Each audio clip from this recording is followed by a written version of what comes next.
Hello, YouTube के इस channel में मैं आप सभी का हार्दिक स्वागत करती हूँ। आज का विषय है अलंकार, लेकिन यहाँ उस अलंकार की बात नहीं की जा रही है जिस अलंकार को स्त्रियाँ धारण करके अपने सौंदर्य को बिखेरती है, बल्कि यहाँ उस अलंकार की बात की जा रही है जो साहित्यिक क्षेत्र में कविता में प्रयोग किया जाता है। ये अलंकार कविता में प्रयोग करने से उस काव्य में सौंदर्य बढ़ जाता है और चमत्कार भी उत्पन्न हो जाता है। यहाँ काव्य शब्द का प्रयोग किया गया है, तो काव्य क्या है, प्रश्न यहाँ उठता है। काव्य किसे कहते हैं? काव्य उसे कहा जाता है जब कोई भी रचनाकार अपने मन की भावनाओं को लिखित रूप प्रदान कर देता है, तो उस लिखित रूप को ही काव्य कहा जाता है। क्लियर?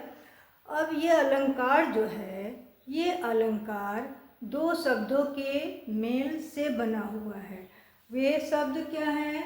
वे शब्द है अलंग प्लस कार। अलंग का अर्थ होता है शोभा या सौंदर्य, और कार का अर्थ होता है करना, यानी जो काव्य में शोभा बढ़ाए, जो चमत्कार करे, उसे ही अलंकार कहा जाता है। क्लियर? अब एक प्रश्न यह पूछा जाता है कि अलंकार की परिभाषा क्या है। तो अलंकार की परिभाषा यह है कि काव्य में सौंदर्य को बढ़ाने के लिए तथा चमत्कार करने के लिए जिन साधनों का प्रयोग किया जाता है उसे ही अलंकार कहा जाता है। यहाँ साधन से तात्पर्य किससे है? वे तत्व यानी वे शब्द जो काव्य में प्रयोग किया जाता है। क्लियर? नेक्स्ट क्वेश्चन पूछा जाता है कि अलंकार कितने प्रकार के होते हैं।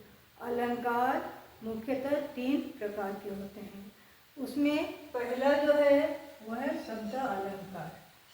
अब परिभाषा क्या है इसकी, ये भी पूछा जाता है। तो काव्य में शब्दों के कारण जो सौंदर्य या चमत्कार उत्पन्न होता है उसे ही शब्दालंकार कहा जाता है। क्या है?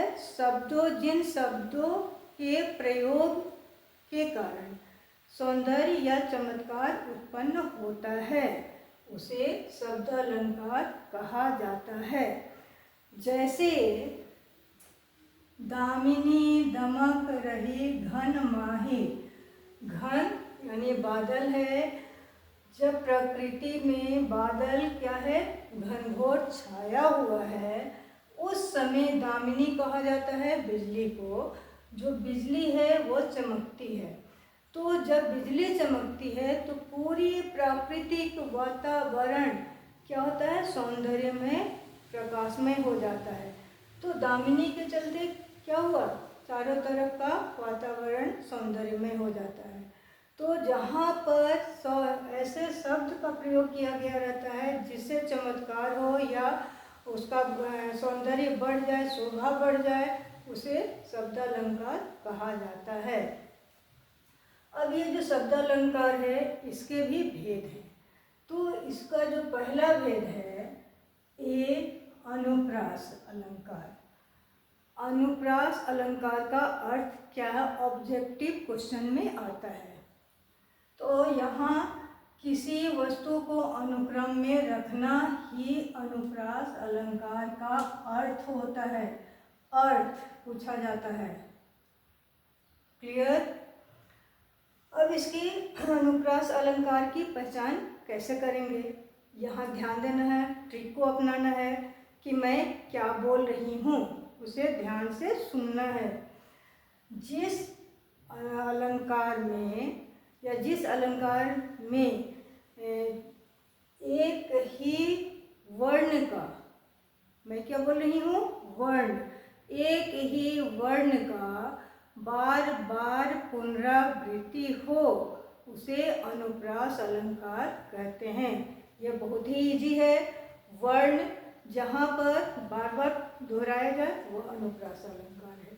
इसे भूला नहीं जा सकता है। जैसे मुदित महीपति मंदिर आए, तो यहाँ वर्ण की बात मैं कर रही हूँ, तो ये वर्ण म है, म। यहाँ जितने भी म वर्ण हैं ये बार बार आए हुए हैं, तो जहाँ पर बार बार वर्ण का दोहराव होता है उसे अनुप्रास अलंकार कहते हैं। नेक्स्ट जो है उदाहरण, यवन को दिया दया का दान। ठीक है, यहाँ पर भी क्या है, द, ये भी अनुप्रास अलंकार है। नेक्स्ट है कितने करुण कितने, क, यहाँ पर भी क वर्ण का प्रयोग बार बार है। तो जहाँ बार बार वर्ण का दोहराव हो उसे हम लोग क्या कहते हैं, उसे अनुप्रास अलंकार कहते हैं। वीडियो पसंद आए तो इसे लाइक, शेयर और सब्सक्राइब अवश्य ही करें। नेक्स्ट है वीर। वीर क्या है, यमक अलंकार। अब यमक अलंकार किसे कहा जाता है, जिस अलंकार में शब्दों का प्रयोग बार बार हो लेकिन उन शब्दों का हर बार अर्थ अलग अलग हो, उसे यमक अलंकार कहा जाता है। यहाँ मैं शब्द का प्रयोग की हूँ। जैसे 3 बेर खाती थी, वे 3 बेर खाती है। तो यहाँ एक बेर का अर्थ किससे है, टाइम, समय से।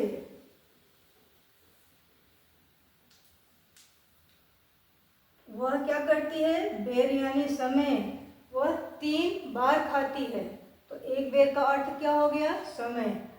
वे 3 बेर खाती थी, यहाँ बेर से क्या है, फल से, तो वह बेर जो खा रही है वो कितने खा रही है, 3। तो यहाँ बेर शब्द का अलग अलग अर्थ हुआ। तो जहाँ पर एक शब्द का बार बार पुनरावृत्ति की गई हो लेकिन अर्थ अलग अलग हो उसे यमक अलंकार कहा जाता है। नेक्स्ट है कुछ उदाहरण, काली घटा का घमंड घटा। तो यहाँ घटा का अर्थ क्या है, किससे, बादल से। एक घटा का अर्थ बादल है और घमंड घटा, दूसरे घटा का अर्थ कम होना।